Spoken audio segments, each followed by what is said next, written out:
Sup, new hair. Let's move on. I'm pretty pissed because I just recorded this video and I haven't noticed this slight thingy that when I press it, it mutes the microphone. So the whole video was without audio.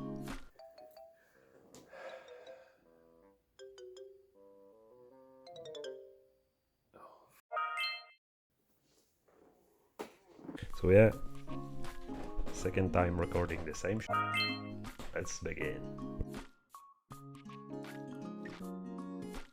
Watch it. Either curse me or thank me later. But also view it at your own discretion, because this anime does not have the most gentle scenes of all. I want to talk specifically about the anime. I haven't got the manga yet, but I'm planning to do. The anime of Made in Abyss is just so unbelievably good. First of all, maybe let's talk about the music. The music is just outstanding, which is made by Kevin Bacon, who gives this whole anime a sense of wonder. It's a nice atmospheric music, and somehow it progresses the whole story. And when it comes to story, the story is unexpectedly good. The main cast is this bunch of small children, let's say, but they are just so relatable somehow.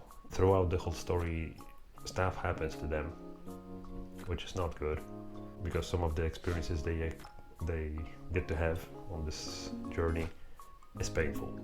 Painful stuff somehow progresses the character progression.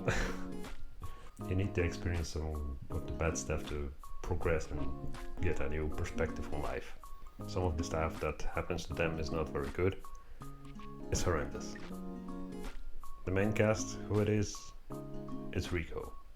Riko is this small blonde girl which is going to this kind of school that teaches small children how to be a whistle. And a whistle is this kind of person that goes and explores. And what are they exploring? As the title suggests, the abyss.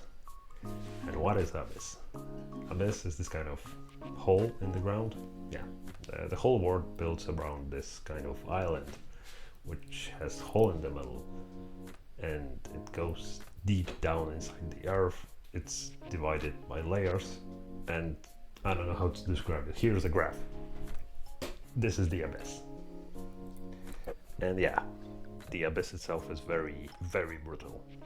There's monsters inside it, and there's the curse of the abyss. It's something that gets worse the deeper you go down the abyss.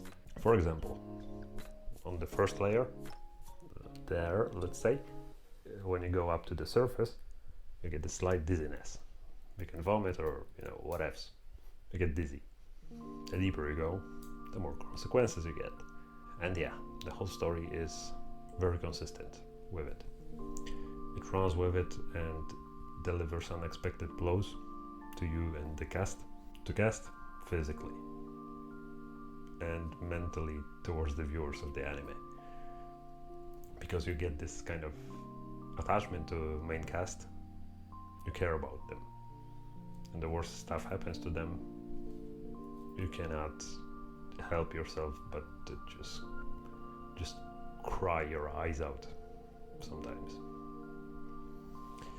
If you watch the whole series, you know how it goes. First you watch the first season, then you watch the third movie, because first and second movie is just a recap of first season. So you watch first season, third movie, second season. Yeah. And if you watched all of that, we pretty much can relate who our favorite character is. And that's Nanachi and Miri. Do not Google them. Just experience it for yourself. Or maybe after the movie, it might be Prushka, Rag, or Riko. I don't know. The whole cast is so great. And you just feel so sorry for them to be in this world. You get a bunch of plot twists, and it's not like, oh, this guy was bad, now he's good, or this guy was good, now he's bad. Nah, you can pretty much expect the villain to be a villain and the good guy to be a good guy. But yeah, you get this kind of plot twist that not only throw something new at you, but also open up a whole different aspect of the story, and you cannot do anything about it but to appreciate it. The story and the world itself never ever gets stale, for me at least. So yeah, as I said before, sometimes you get this kind of curse of the abyss. Yeah, it happens in the story. At the end of first season, I believe, the main cast needs to go a little bit up, and they are fully aware of the curse of the abyss, yet they still decide to do so. And you get this very, very graphic description of what happens when you mess with the curse of the abyss. And it's not pretty. I just wanted to ramble a little bit about the whole Made in Abyss anime, because I want third season to at least be announced or released. Until then, I might buy manga. And yeah, if you haven't watched it, I honestly recommend it. But be prepared for something unpredictable. Hello once again. I'm just doing a voiceover very quick because I do not want to make a third take on this video. I tried so hard to avoid spoilers, that's why it turned out the way it is.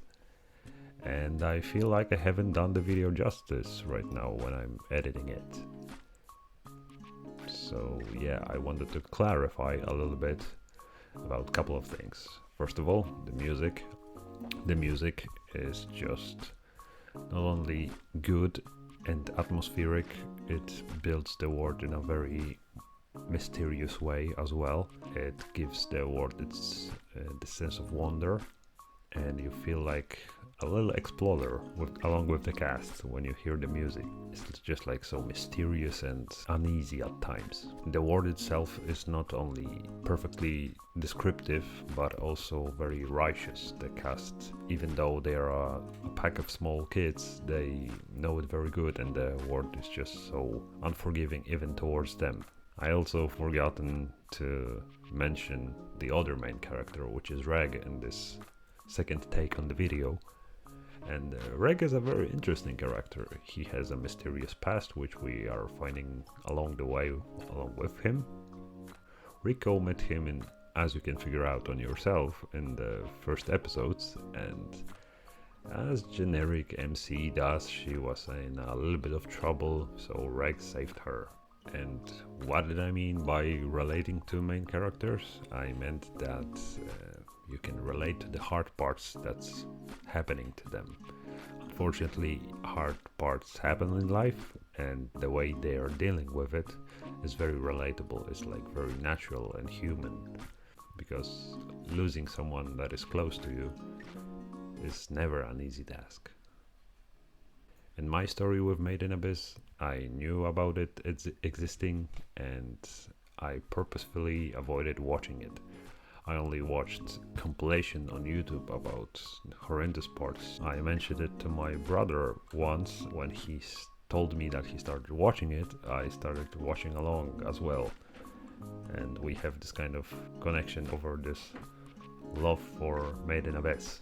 It's a 10 out of 10 for me, and what's next for it, I just cannot wait to find out. I seriously hope we're gonna find out very soon. I love this world and I cannot wait to get more of it. And here's me rambling a little bit about my manga collection that I have in here. Yeah, bye. Currently I'm in the process of collecting mangas. And yeah, I haven't read all of them. And it's all because of this. Yeah, it's Dorohedoro. I started reading it. I was like up to date with everything. But locally it's not translated fully yet. I know it's finished and all. So I started reading it. I came up to the 8th volume. And I couldn't get more. So yeah, right now I'm just buying stuff. As you can see, waiting for the series to be over with releasing and then reading it all at once. As of now, I have only completed a couple of series, but I want more. I've got Zoom 100, Sakamura Days, Gachagura, The Legend of Doro and Hakimaru, Lone Wolf in a Cab, here's Japan, yeah. Then we've got Pluto, Full Metal Alchemist, Dragon Ball, Solanin, Dead Demons, Fist of the North Star, Monster, Dorohedoro, Dandadan and Muscle. I've got a bunch more. For example, on this shelf, Legend of Zelda mangas. I have finished Oyasumi Punpun.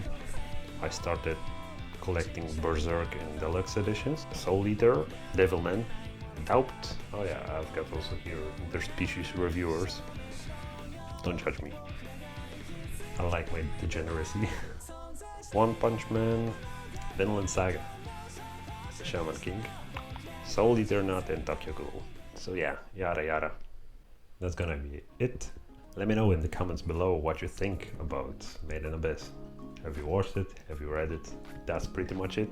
I hope I haven't forgotten anything, but I'm gonna fix it in post. So yeah, bye for now. Cheers!